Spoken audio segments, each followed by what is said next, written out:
దేవుడు అబద్ధాలు ఆడతాడా? గతవరం మాట్లాడుకున్నాం. దేవుడు అంట అబద్ధం ఆడటకు మానవుడు కాడు. హల్లెలూయా. మరి ఆయన వాగ్దానం ఎందుకు ఇస్తాడు సంఘానికి? మనకైనా ఎందుకు? సంఘానికి ఒకటి, మనకి దర్శనం ఇస్తాడా లేడా? హల్లెలూయా.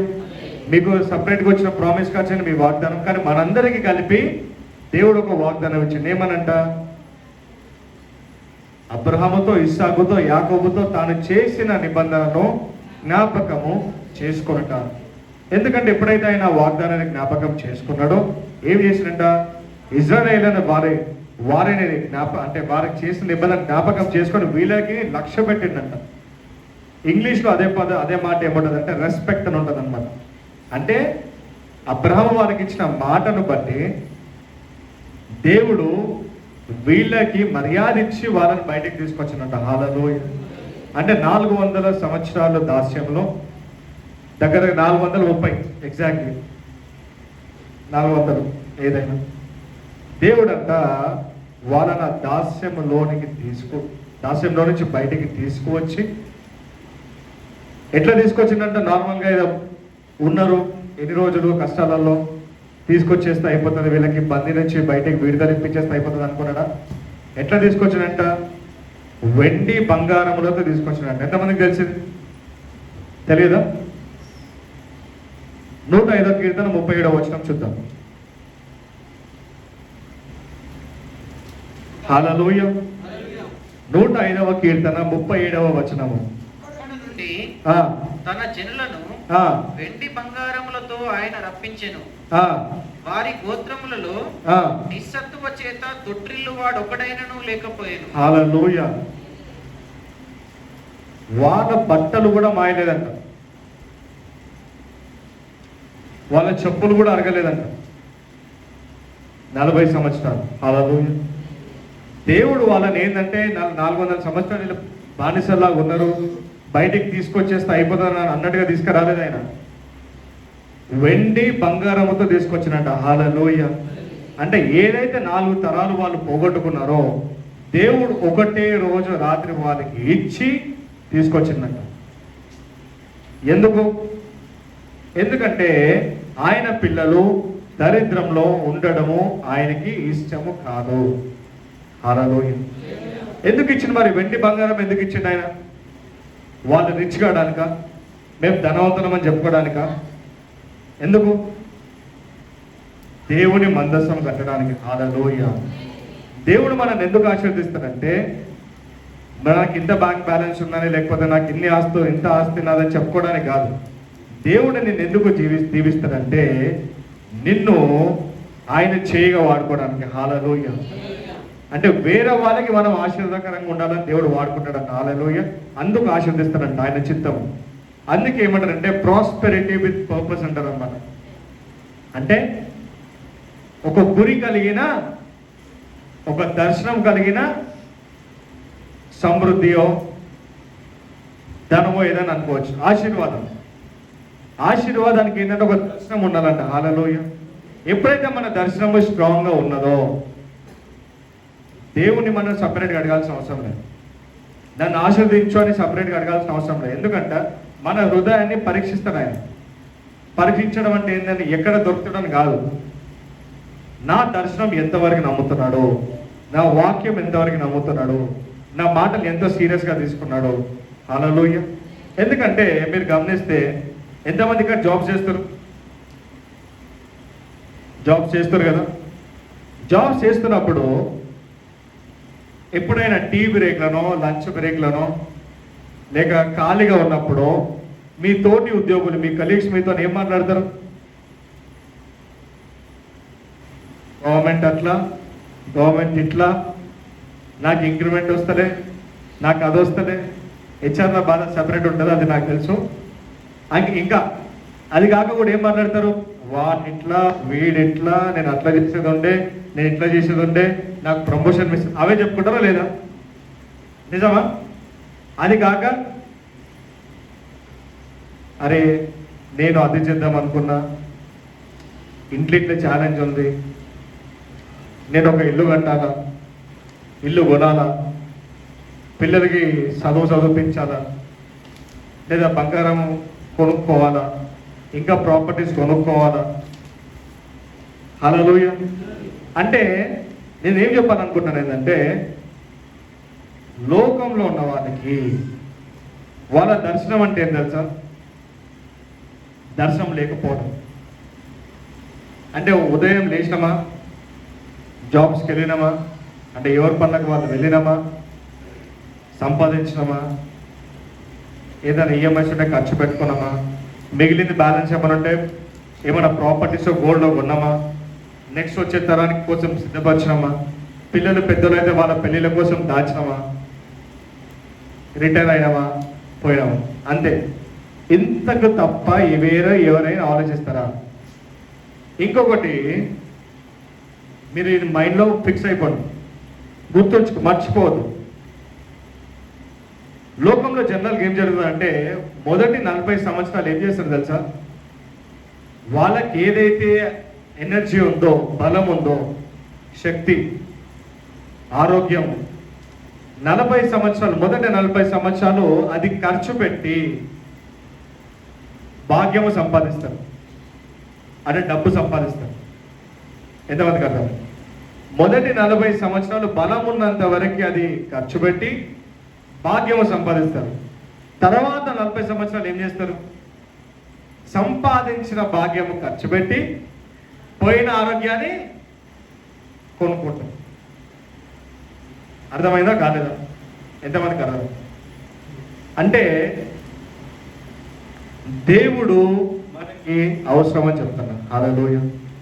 ఒకవేళ మన జీవితంలో దేవుడు అనేవాడు లేకపోతే మనము కూడా లోకస్తుల్లాగా ఉండిపోతాం. ఎందుకు ఉరుకుతున్నామో తెలియదు, ఎందుకు పని చేస్తున్నామో తెలియదు, ఎవరి కోసం చేస్తున్నామో తెలియదు, ఏమవుతుందో తెలియదు. ఈ పరిస్థితుల్లో దేవుడు మనం పెడతారా? అందుకే దేవుడు ఏమన్నాడంటే, యేసు ఏమన్నాడంటే ఈ మాటల గురించి ఒకసారి చూద్దాం. మత్తయి 6:31 నుంచి చదువుకుందాం.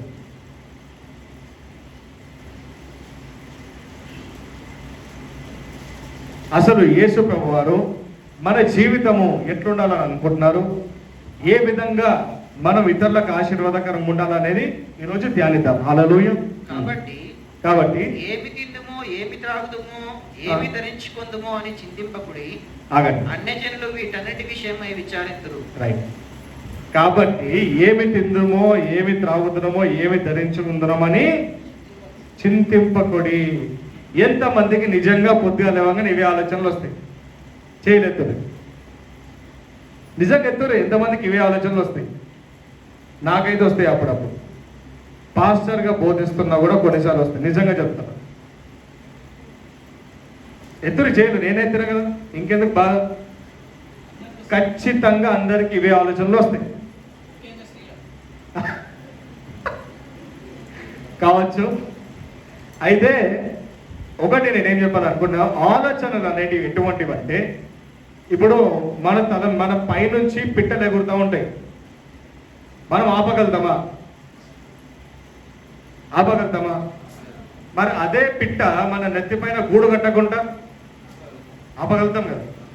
ఎంతమంది ఆపలేరంటారు? మన నెత్తిపైన గూడు కట్టుతుంటది పిట్ట, అది ఆపొచ్చు, ఆపలేమా? ఆపొచ్చు.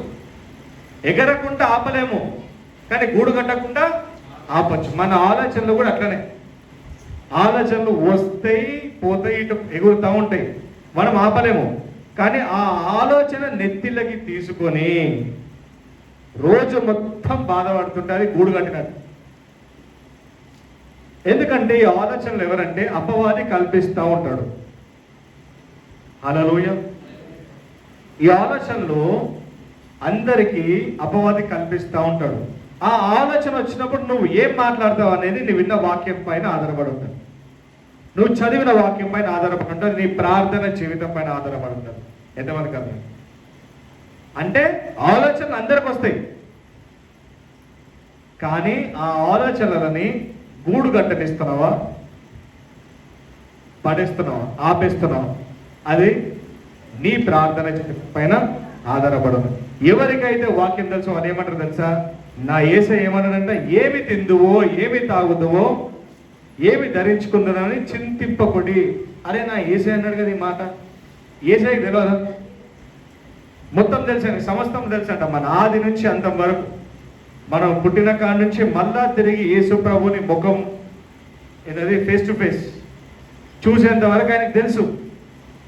అవి తెలిసిన ఆయన ఏమంటున్నాడు, మనందరి గురించి తెలిసిన ఏమంటున్నాడంటే, అరే బాబు ఏమి తింటావో, ఏమి తాగుతావో, ఏమి ధరించుకుంటావో, ఎందుకు ఆలోచిస్తున్నావు, ఎందుకు టెన్షన్ పడుతున్నావు అని ఈ మాట ఎప్పుడైతే మనకు జ్ఞాపకం వస్తుందో అప్పుడు నాకు ఆలోచన వస్తుంది. నేను ఇమీడియట్ అరే నేను ఎందుకు ఇది ఆలోచిస్తాను, యేసయ్య చెప్పాను కదా, మనకు దర్శనం ఇచ్చాడు కదా, దేవుడు వాగ్దానం ఇచ్చాడు కదా, హల్లెలూయా హల్లెలూయా, వాగ్దానం ఇచ్చాడు కదా, నెరవేరుస్తాడు కదా, నాకు ఎందుకు ఈ ఆలోచన వస్తుంది? యేసు నామమున ఈ ఆలోచనని ఖండిస్తున్నా. హల్లెలూయా, డన్. అప్పుడు ఏమవుతుంది? నెక్స్ట్ వాగ్దానము. అర్థమైందా? అపవాద ఒక ఆలోచన ఇచ్చిందా, నెక్స్ట్ ఏం చేయాలి? అది ఖండించి మనం వాగ్దానం చదువుకోవాలి. దేవుడు ఏమన్నాడు? ఆయన జ్ఞాపకం చేసుకుంటాను. ఎవరికి జ్ఞాపకం చేసుకుంటా అన్నాడు? నన్ను జ్ఞాపకం చేసుకుంటాను. ఎవరికి ఇచ్చిన మాట? నా పితరుడైన అబ్రహాంకి ఇచ్చిన మాట. ఇస్సాకు, యాకోబు వాళ్ళని ఎట్లా చూసుకున్నాడంట? ఏ సమస్యలు ఉన్నా దేవుడు వాళ్ళ పక్షాన నిల్చున్నాడంట, కాబట్టి నా పక్షాన నిల్చుంటాడు. దేవుడు వాళ్ళని ఎటువంటి సమస్య నుంచి అయినా విడిపించిందంట, కాబట్టి ఈ సమస్య నుంచి నన్ను విడిపిస్తాడు. అబ్రహాముకి ముందు ఎవరు లేరు. అబ్రహాముకి వాగ్దానం ఇచ్చినప్పుడు ఎవరు లేరు. 75 సంవత్సరాల అబ్రహాము 75 సంవత్సరాలప్పుడు దేవుడు మాట్లాడతాడు ఏమని? నీకు సంతానం ఇస్తా అంటాడు. అవునా? నువ్వు విశ్వాసాలకు తండ్రి అవుతా ఉంటాడు. ఆ సమయానికి అబ్రహాముకు అంతకుముందు నమ్మడానికి ఏదైనా సాక్ష్యం ఉందా? కానీ అబ్రహాం ఎట్లా నమ్మిండంట? విశ్వాసం అంటే అదే. చూసి నమ్మిన వారి కంటే చూడక నమ్మిన వారు ధన్యులు అని యేసయ్య అంటారు. కానీ అబ్రహాం అదే అప్పుడే చూపెట్టిండు. ఆయన ఒక్క మాట అన్నాడంట, ఆయన నమ్మేసిండంట. హల్లెలూయా. దానికి ముందు ఏమంటాడంట? నీ ఇంటి నుంచి, నీ తండ్రి ఇంటి నుంచి, నీ బంధువుల నుండి, నీ సౌద్ అందరి దగ్గర నుంచి దూరం వచ్చి నీ ప్లేస్ నుండి వెళ్ళిపో అంటే అబ్రహాం ఆలోచించలే, వచ్చేసిండు. ఆయన ఎక్కడికి పోతుందో చెప్పలే. ఫస్ట్ నువ్వు ఇంట్లోకి వెళ్ళి వచ్చేసి అంటాడు ఆయనని. హల్లెలూయా. అంటే దేవుడు కొన్నిసార్లు ఏం చేస్తాడంటే మన గతాన్ని నుంచి దేవుడు బయటికి పిలుస్తారంట. వచ్చేసే నువ్వు ఫస్ట్ బయటికి. ఫస్ట్ మనం చేయాల్సిందంటే కదలాల. అంటే ఇల్లు వదిలేసి వెళ్ళిపోమని నేను చెప్తానే, ఆలోచనలో కావచ్చు, ఏదైనా కావచ్చు. అంటే మన పాత జీవితంలో మనం ఉండడానికి వీల్లేదు. మనం గతం గురించి ఆలోచించడానికి ఉండొద్దు, టైం వేస్ట్ చేయదు. దేవుడు ఏమనంటే వెళ్ళిపో అన్నాడు అబ్రహాంని. ఒక సిచ్యువేషన్ నుంచి బయటికి వచ్చేయాలా. ఇక్కడ ఏమన్నారు యేసయ్య? ఏమి తిందువో, ఏమి తాగుదువో, ఏమి ధరించుకుందువో దాని గురించి చింతించొద్దు. ఎందుకన్నాడు ఆ మాట? ఎందుకంటే ఆయన దగ్గర జవాబుంది, ఆయన మన కోసము చింతిస్తున్నారు కాబట్టి. హల్లెలూయా. 1 పేతురు 5:6-7 ఉంటుంది ఆ మాట. అందుకనే ఎప్పుడైతే ఈ దర్శనం గురించి మనం ప్రార్థిస్తామో, ఎవరైతే ప్రార్థిస్తారో వాళ్ళకి ఒకటి ఏముంటుంది తెలుసా? వెండి బంగారములతో వాళ్ళని బయటికి తీసుకొచ్చింది కదా. ఎందుకు? మళ్ళా ఈ 4 తరాలు వాళ్ళు ఏమైనా దరిద్రంలో ఉన్నారు కావచ్చు, బానిసలాగా ఉన్నారు. నెక్స్ట్ తరాలు ఎట్లా ఉండాలంటే రాజులు లెక్క ఉండాలంట. హల్లెలూయా. మన ప్రార్థన ఏముండాలంటే, దేవా ఇప్పుడు ఏవైతే నేను సమస్యలు చూసినానో, ఏ సమస్యలు ఏవైతే నేను పోతున్నానో, ఈ తరంతో ఆగిపోవాలా ప్రభు. నా నెక్స్ట్ తరము ఇలాంటి సమస్యలు చూడడానికి వీల్లేదు. వాళ్ళు ఈ సమస్యలు హల్లెలూయా, వాళ్ళు అనేక మందికి ఆశీర్వాదకరంగా ఉండాలని చెప్పడానికే అని మాట్లాడడానికి ఈ సమస్యలు. ఇది మనం ప్రార్థించాలి. ఎంతమంది మీరు పోతున్న సమస్యలు మీరు పిల్లలు కూడా అనుభవించాలనుకుంటారు?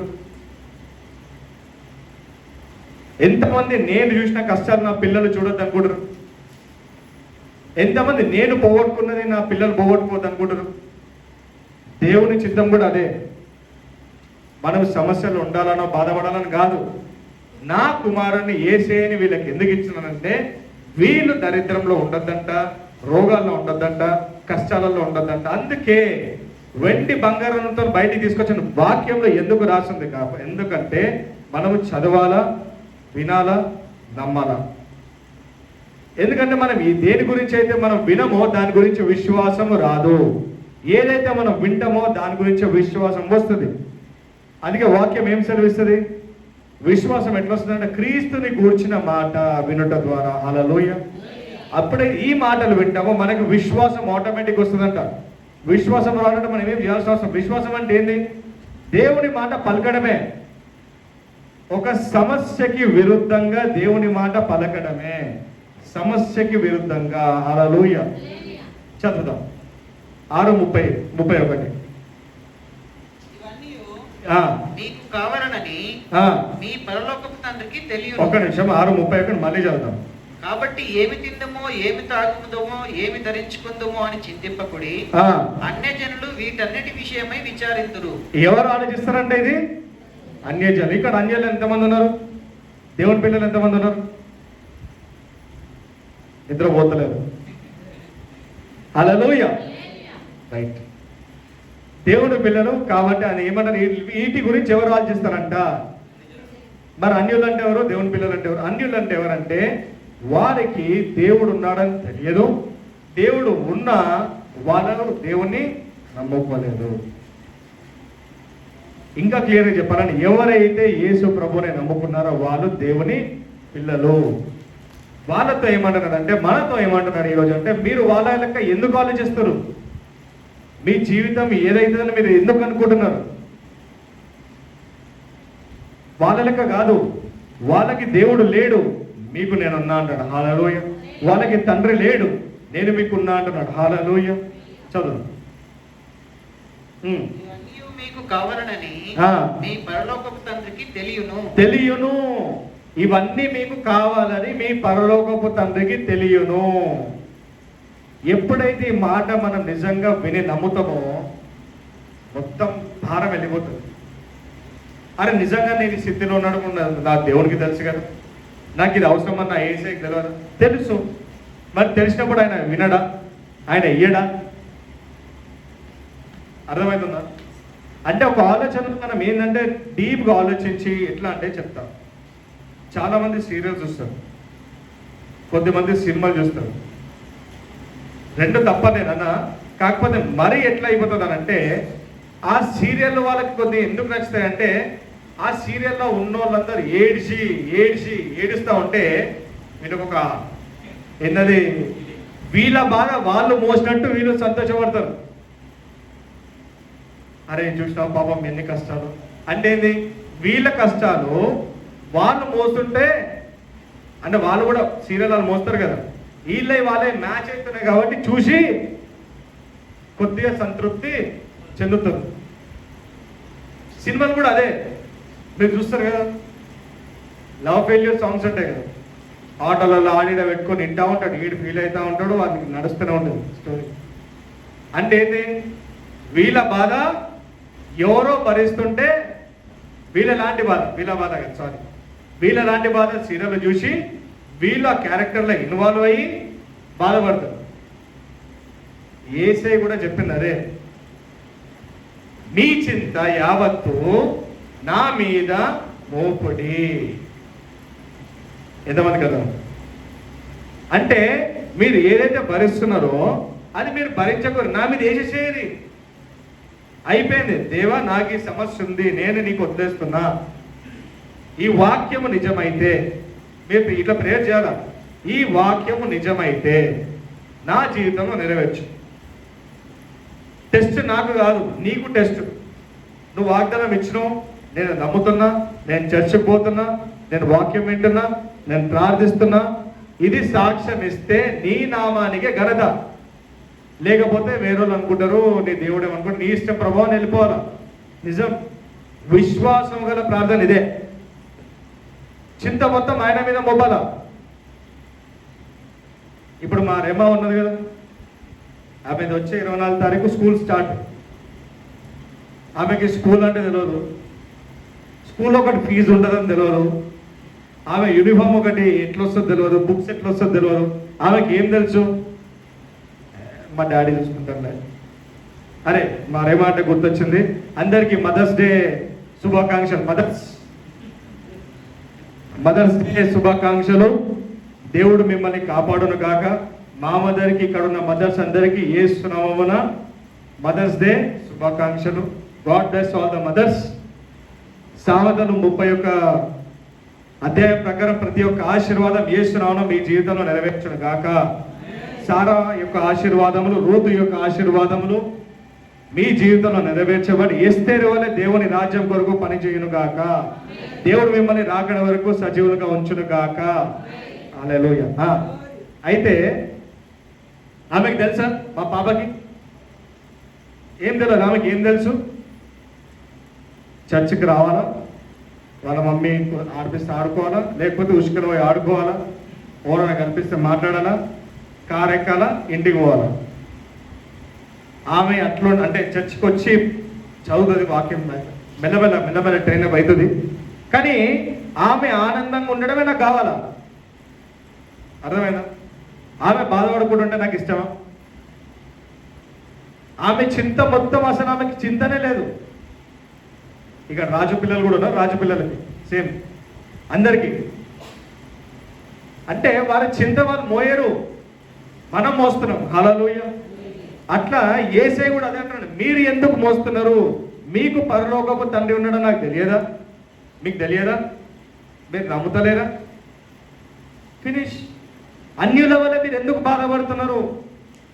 అన్యులకి ఆలోచించుకొని నా సమస్య ఏందో, ఈ పరిష్కారం ఏందో, ఈ అప్పులు ఏందో, అదేందో వాళ్ళు నెత్తి కొట్టుకొని వాళ్ళ అనవసరం, మనకు అనవసరం. మనకేముంది? వాక్యం ఏమంటున్నది? చింత మొత్తము వేసేది అంతే. నెక్స్ట్.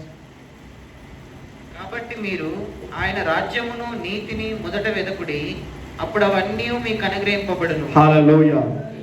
అంటే యేసే ముందున్నాడు, మనం ఇక్కడ ఉన్నాం, మన సమస్యలు ఇంకున్నాయి. యాక్చువల్గా నిజానికి మనము సంఘం, మీరు సంఘం, ఇక్కడ యేసే ఉన్నాడు, మీ వెనకాల సమస్యలు ఉన్నాయి. ఇప్పుడు మీరు యేసే చూస్తున్నారు, వాక్యం వింటున్నారు. ఈ వాక్యం విన్న తర్వాత ఏమవుతున్నది? మళ్ళా తిరిగి అటు సైడ్ పోతుంది. అర్థమైందా? ఎటు పోవాలా? కానీ ఆయనను వెంబడించాలి. ఇటు గోడ బ్రదర్ అంటారా, అటు.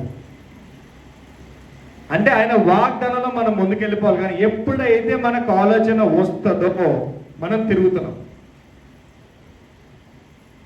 వాక్యం ఏమంటదంటే, మొదట మీరు ఆయనని వెతకండి, దేవుని రాజ్యము ఆయన నీతిని వెతికితే మీకు కావాల్సినవన్నీ మీకు అనుగ్రహింపబడతాయి. అంటే మీ వెనక వస్తాయి.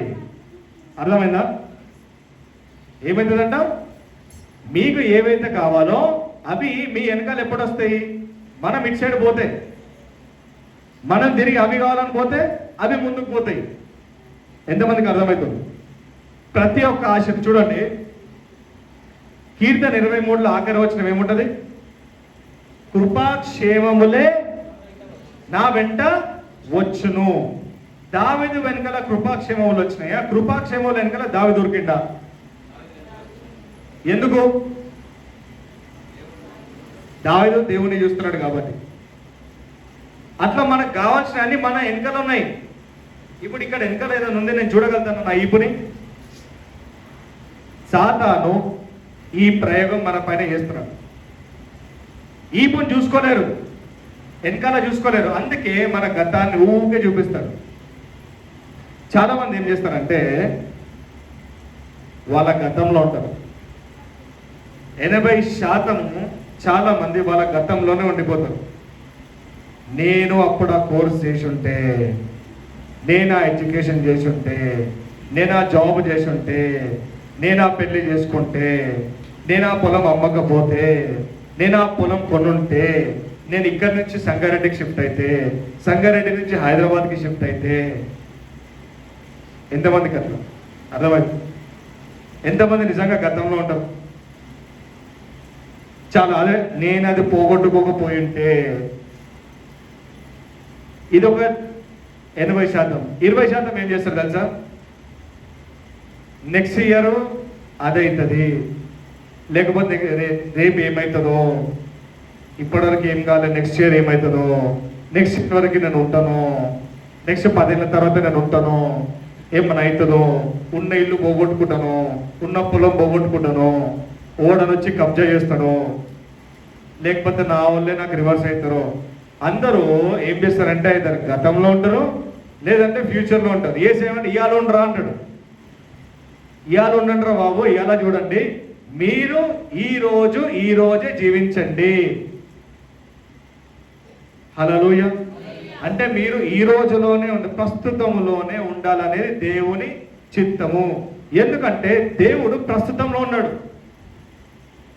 ఫ్యూచర్లో లేడు, భవిష్యత్తులో లేడు, పాస్ట్లో లేడు, భూతకాలంలో లేడు. మన వెనకాల జరిగిపోయిన సమయంలో దేవుడు లేడు, ఫ్యూచర్లో కాదు. ఫ్యూచర్ ఎట్లాగైనా ఉంటాడు ఆయన. కానీ దేవుడు ఏమన్నాడంటే ఇప్పుడు సంగతి ఏంది, ఈ రోజు నీ ఆలోచన ఏంది, ఈ రోజు నీ సమస్య ఏంది, ఈ రోజు గురించి నాతో మాట్లాడంటున్నాడు. హల్లెలూయా. చదవండి వాక్యం. రేపటి దినము దాని సంగతులను గురించి చింతించును. రేపటి దినము దాని గురించి అది చింతిస్తుందంట. అంటే రేపు రాగానే రేపటి రోజు ఏదో ఒకటి జరుగుతుంది. మీరు రేపటి గురించి ఈ రోజు భయపడితే ఎట్లా? ఇన్ని సంవత్సరాలేమో మొన్నటి వరకు ఏమైందని భయపడకుండా చచ్చిపోయారు సగము. మిగతా సగం ఏం చేస్తున్నారంటే రేపు ఏమవుతుందో. చాలా మంది ఏం చేస్తారంట, పిల్లలు 5-6 ఏళ్ళే ఉంటారు. నాకు తెలిసిన ఒక ఆయన పిల్లలు 5-6 ఏళ్ళే. ఏమంటున్నారు, మనం అట్లీస్ట్ ఒక 50 తులాల బంగారం జమ చేసుకోవాలి చంద్రక. ఎందుకనంటే మా పాప 6 ఏళ్ళు, మీ పాప 3 ఏళ్ళు, ఇంకొక 19-20 ఏళ్ళ తర్వాత మా పాపకు పెళ్ళి అవుతుంది కదా, అప్పటి వరకు 50 తులాలు మనం ఇప్పుడు ఏమైనా జమ చేసుకుంటే, 50 తులాలు జమ చేసుకుంటే అప్పుడు కట్నంలు ఎక్కువైతాయి, మనం ప్రాపర్టీస్ కొనాలి. అంటే ఆలోచన మంచిదే, తప్పు కాదు. కానీ రేపటి గురించి ఆలోచించుకుంటా ఇవాళ నైట్ షిఫ్ట్ డబుల్ షిఫ్ట్ చేసి ఒత్తిడి తీసుకొని ఆరోగ్యం పోగొట్టుకొని రేపటి అట్లా ఉండడానికి గ్యారెంటీ ఏంది? అర్థమవుతుందా? హల్లెలూయా. నేను కూడా అడుగుతా, దేవా ఒకటే, నాకు దేవుడు డాక్టర్స్ నా చేతులకి నా పాపను పెట్టినప్పుడు ఒకటే అనుకో, నీ కృపను బట్టి నాకు ఈ కూతురు ఇచ్చినందుకు స్తోత్రం, ఈమెని తిరిగి నీకే అప్పగిస్తున్నాను. హల్లెలూయా. అంతే, అయిపోయింది. ఆమె ఆయన చేతులకు పోయింది, ఆయననే చూసుకుంటాడు కదా. హల్లెలూయా. నిజానికి కొన్ని గొప్ప సాక్ష్యాలు పుట్టిన తర్వాతనే జరిగినాయి. ఎందుకు?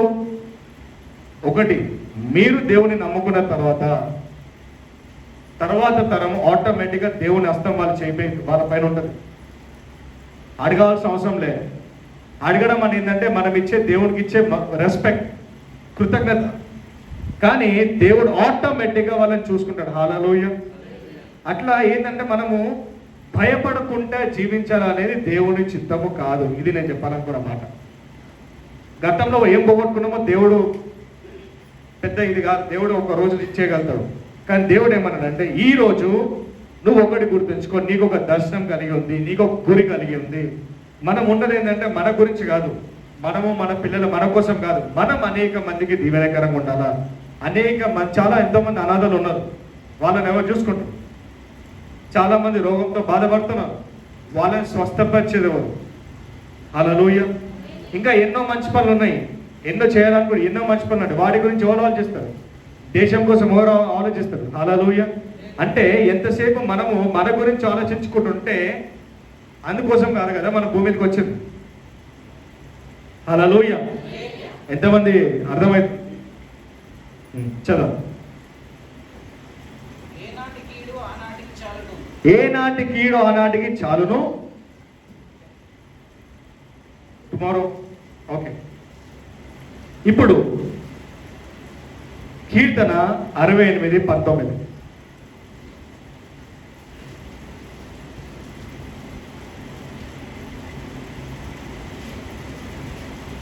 ఎంతమందికి అర్థమైంది ఇప్పటివరకు?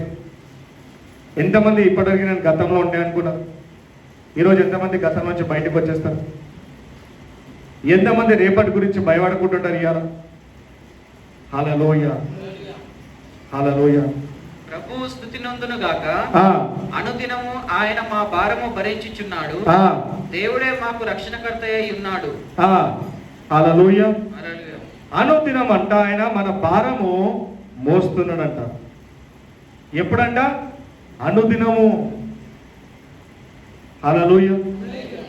ఒక్కరోజు కాదంట, ప్రతిరోజు మన భారం మోస్తున్నాడంట. అందుకని ఏమంటున్నాడంటే, చూడండి ఇది మీకు బాగా తెలుసు, ఏమంటాడంటే నా కాడి తేలికైనది అని అంటాడు. కరెక్ట్? వింటున్నారా? నా కాడి చాలా తేలికైనది, సులువైనది అని అంటాడు. ఇప్పుడు రెండు ఎట్లుంటాయి నాకంటే మీకే బాగా తెలుసు. రెండు ఎట్లలో ఒకటి సీనియర్ ఉంటుంది, ఒకటి జూనియర్ ఉంటుంది కదా, అవునా? అయితే జూనియర్ అంటే జూనియర్కి ఎట్లా ట్రైనింగ్ ఇస్తారు? ఏదైతే సీనియర్ ఉంటుందో దానికి మెడ కట్టేస్తారు. అంటే అది ఎటు పోతే ఇది కదా. ఎందుకంటే ఆ ఎద్దుకి ఏం తెలుసు? ఎప్పుడు ఎటు పోవాలో, ఎప్పుడు ఏం తినాలో, ఎప్పుడు ఎట్లా తాగాలో తెలుసు. అందుకని చిన్నదాన్ని ఏం చేస్తారు? పెద్దదానికి అటాచ్ చేస్తారు. చేసి పెద్దది అడ్డు తిరిగినప్పుడు చిన్నది అడ్డు తిరుగుతుంది. పెద్దది తింటున్నప్పుడు ఇది కూడా తింటుంది, పెద్దది తాగినప్పుడు ఇది కూడా తాగుతుంది, పడుకున్నప్పుడు పడుకుంటుంది. అట్లనే పని చేసేటప్పుడు ఏంటంటే ఎక్కువ బరువు ఏది మోస్తుంది? సీనియర్. జూనియర్ ఏం చేస్తుంది? చూస్తుంది ఫస్ట్. అట్లా మన భారం మొత్తం దేవుడు మోస్తున్నాడంట. దేవుని ఆత్మ మనలో పెట్టినట్ట. అందుకే దేవుని ఆత్మ ఇటు తిరిగినప్పుడు మనం అటు తిరగాలి. ఎగ్జాంపుల్, అదే పెద్దది ఉన్నది, ఇటు తిరిగినప్పుడు నేను ఇటు తిరుగుతా అంటే ఏమవుతుంది? బయట తిరుగుతుంది. అంతే కదా? అట్లనే దేవుడు ఏమన్నాడంటే నీ చింత మొత్తము సింపుల్ లేదు, నేను మోస్తా అంటే ఏమవుతుంది? మెడి తిరుగుతుంది. అర్థమైనా? మెడ మోసి మోసి మోసి మోసి ఇట్లా ఇట్లా అయిపోయినా. అందుకే ఈరోజు ఏంటంటే మొత్తం వేసి రిలాక్స్, దేవా నువ్వు ఉన్నావు ప్రభా అనండి మాట. ఏసయ్యా అనండి, ఏసయ్యా నా చింత మొత్తం నీ మీద మోస్తున్నా ప్రభువా, నన్ను నా కుటుంబాన్ని నువ్వు కాపాడు. ఏ సమస్య నా కుటుంబానికి తాకకుండా, ఏ సమస్య నా కుటుంబాన్ని ముట్టకుండా నీ రక్తము చేత నన్ను కాపాడు. ఈ రోజు నుంచి నా గతం గురించి కానీ నా ఫ్యూచర్ గురించి కానీ భయపడను. నీ నామమున నేను నేటి గురించే ఆలోచిస్తూ నీ రాజ్యమునే నేను మొదట వెతుకుతా. హల్లెలూయా. ఆయన రాజ్యం అంటే ఏం లేదు. దేవుని రాజ్యం అంటే ఏం తెలుసా? రోమీయులకు రాసిన పత్రిక 14-17 వచనం చూడండి. లాస్ట్ 5-10 నిమిషాలు చాలా ఇంపార్టెంట్, దయచేసి అందరు గమనించండి. రోమీయులకు రాసిన పత్రిక 14-17.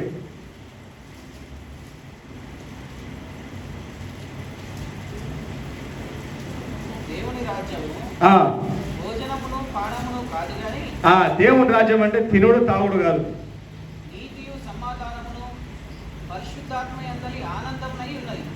నీతి సమాధానం పరిశుద్ధాత్మయందు ఆనందమునై ఉన్నది. అంటే ఈరోజు మనకి నీతి అంటే ఎట్లా వచ్చింది? శిలువ ద్వారా బహుమానంగా వచ్చింది. ఇంకొకటి చాలా మంది ఏమనుకుంటారు ఏంటంటే యేసయ్య మన పాపం కొట్టేసిందా లేదా? ఎంతమంది నమ్ముతున్నారు అది? అందరూ నమ్ముతున్నారు. మరి ఆ పాపాలు ఎప్పటి వరకు కొట్టేసిండు ఆయన? నా పాపాలు ఎప్పటి వరకు కొట్టేసిండు? నేను చేసినయ్యా, చేస్తున్నాయా, నా ఫ్యూచర్ చేసేటి కూడా కొట్టేసిందా లేదా? ఎంతమంది అవునంటారు? ఎట్లా? సిలువలో. ఇప్పుడు చాలా మంది ఏమనుకుంటారు అంటే నా ఫ్యూచర్ పాపాలు కూడా కడగలేదని చాలా మంది అనుకుంటారు. ఒక్కసారి యేసయ్యని నమ్ముకున్న తర్వాత పరలోక రాజ్యంకి ఆయన తీసుకెళ్తానట కాదా? అంటే మొత్తం ఫ్యూచర్ కవర్ అయినట్ట కాదా? మళ్ళీ ఆలోచన ఎడికెళ్ళి వచ్చింది. ఎందుకంటే మనం ఏది వింటున్నామో చాలా జాగ్రత్తగా వినాలా. ఎందుకనంటే చాలా ఏమైపోతుందంటే ఇంతకు ముందు మనం ఎక్కడనో బయటనో ఈ సంఘం గురించి కాదు, కానీ చాలా మంది ఏమనుకుంటారు ఏంటంటే ఇంకా మనము పాపాలు ఒప్పుకోవాలి అని అంటారు.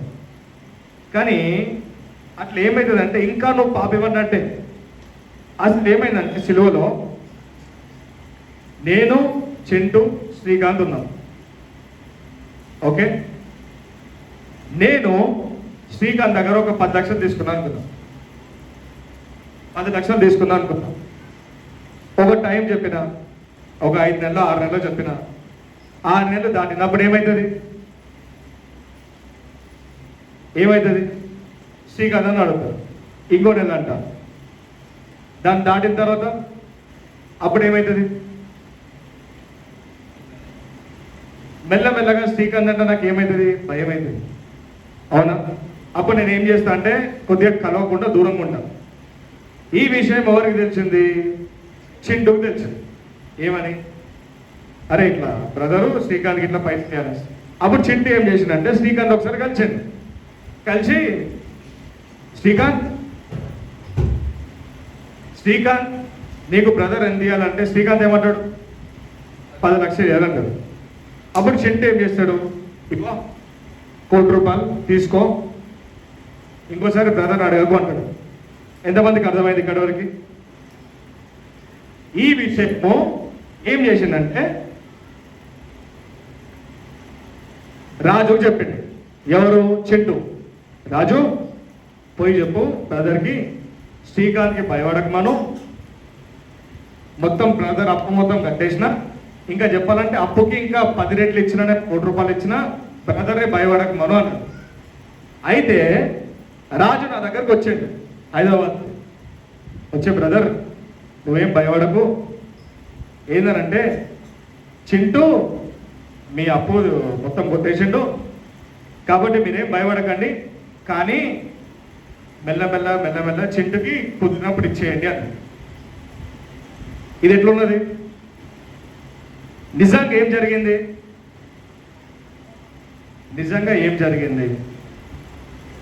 ఆయన ఇచ్చేసిండు, వెళ్ళిపోయాడు. ఆయన ఏం చెప్పమన్నాడు? నీ అప్పు పోయింది. కానీ ఆయన ఏం చెప్తున్నాడు? అప్పు పోయింది కానీ మళ్ళా కట్టాల. అర్థమైందా? అప్పు పోయింది కానీ అదే జరుగుతుంది సంఘంలో. శ్రీకాంత్ ఎవరనంటే దేవుడు స్థానం, నేను ఎవరంటే ఒక పాపిస్తాను, చింటూ ఎవరంటే యేసయ్య స్థానం, రాజు ఎవరంటే ఒక పాస్టర్.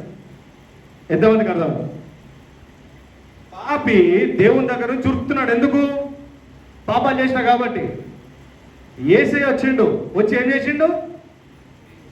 ఎంతైతే పాపంలో కొట్టేసి ఆయన రక్తం ఇచ్చిండు. ఆయన రక్తంకి వెలగట్టగలమా? మనం చేసిన పాపం గొప్పదా, ఆయన రక్తం గొప్పదా? అది ఏం చేసిండు? దేవునికి ఇచ్చేసిండు. ఇప్పటి నుంచి నువ్వు ఆయన తీర్పు తీర్చే నీకు వీల్లేదు, ఆయన నీ కుమారుడు అన్నాడు. ఈ విషయం ఆయన ఎవరికి చెప్పిండు? పాస్టర్కి చెప్పిండు. పాస్టర్ చేతిలో ఉన్నది మొత్తం మ్యాటర్. పాస్టర్ ఏం చెప్పిండు? మీ పాపాలు క్షమింపబడ్డాయి, కానీ మళ్ళా పాపం చేస్తే మాత్రం మళ్ళా మీరు పాపలు అయిపోతారు. ఎంతమందికి అర్థమైంది? ఇప్పుడు నిజంగా బైబిల్లో ఉన్న ప్రకారము దేవుడు క్షమించిన ప్రకారం మనకి తెలిసిందా? ఇంకా రివర్స్ అయ్యి ఒత్తిడి పెరిగిందా? ఎంతమందికి అర్థమైంది? అంటే నేను 10 లక్షలు పోయిందని సంతోషించాలా?